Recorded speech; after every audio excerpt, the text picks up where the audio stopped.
What's good, people? Thank you as always for passing by the channel. Much appreciated. Hit that subscribe button if you guys are new. All right, let's talk David Price versus Kash Ali. Where do we start? It's almost ironic that in the lead up to the fight, Kash Ali was calling David Price a quitter, saying he will quit. And in the end, it's Kash Ali that basically quits by biting David Price. Not once, by the way. I think David Price said it in his post-fight interview that he actually got bit by Kash Ali like 3 or 4 times. So Kash Ali was looking to get out of there quickly.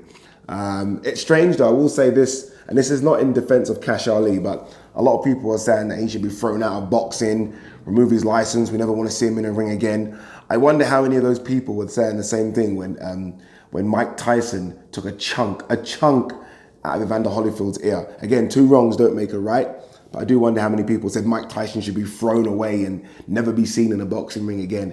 Kash Ali bit David Price, but let's all calm down a little bit. I mean, I have seen many crazy things in the boxing ring. Did Derek Chisora not bite his opponent? Why do I feel like Derek Chisora has done it?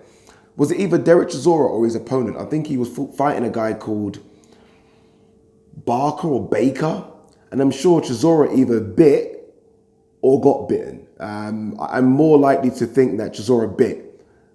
Again, so it does happen in the ring. So for all those people that are saying he should be kicked out of boxing, never to be seen again, I mean, let's look at the history, people. Let's look at the history. Again, doesn't make it right, but let's look at the history.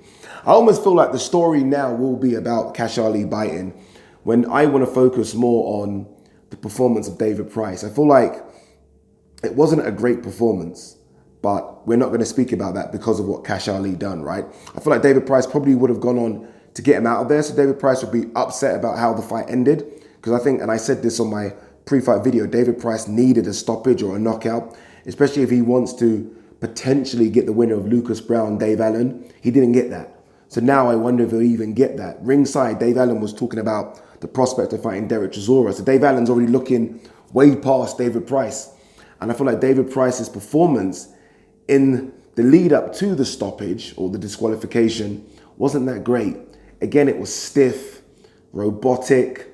I thought he looked a bit nervous and tentative in the first couple of rounds, and I understand that. Kash Ali is new. He doesn't know what Kash Ali is going to bring to the ring, so to speak. I know they sparred before, but the unknown factor was probably the reason that he kind of fought behind a jab. But it wasn't the explosive performance I think David Price needed now. Right? I mean, David Price was hyped up before the fight, talking a very big game, and I thought he was going to almost let his hands go from minute 1, and he didn't do that.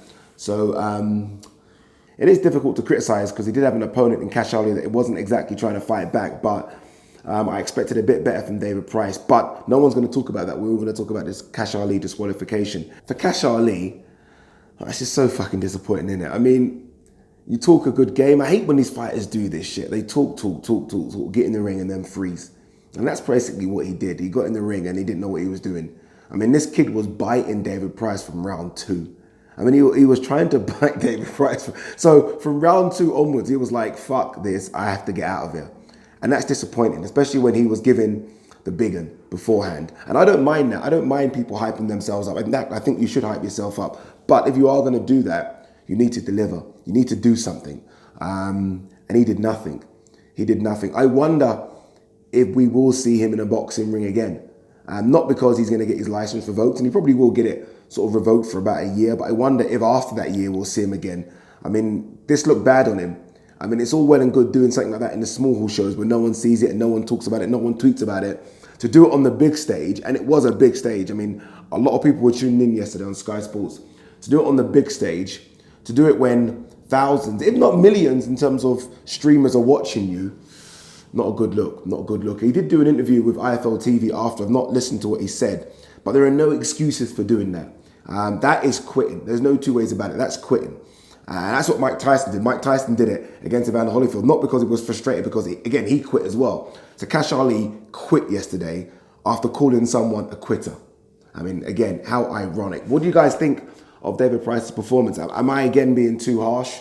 Or, I mean, does he have to go back to the drawing board again? Remember, Kash Ali was the Central Area heavyweight champion. Central Area. So basically, in terms of where David Price wants to be, he was nowhere.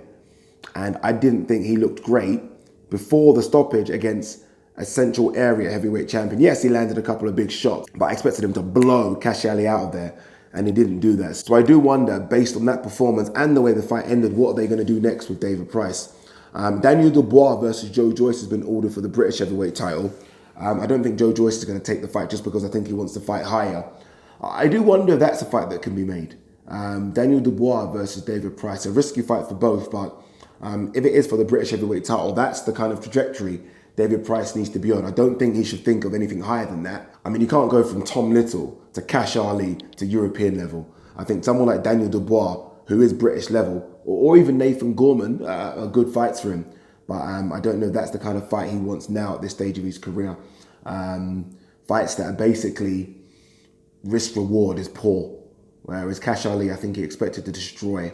I don't think the same will be said of Nathan Gorman or Daniel Dubois. What do you guys think? Let me know. How did David Price do? What next for Kash Ali? Should he be thrown out of boxing forever? I think that's harsh, but I fully understand that does happen. Peace.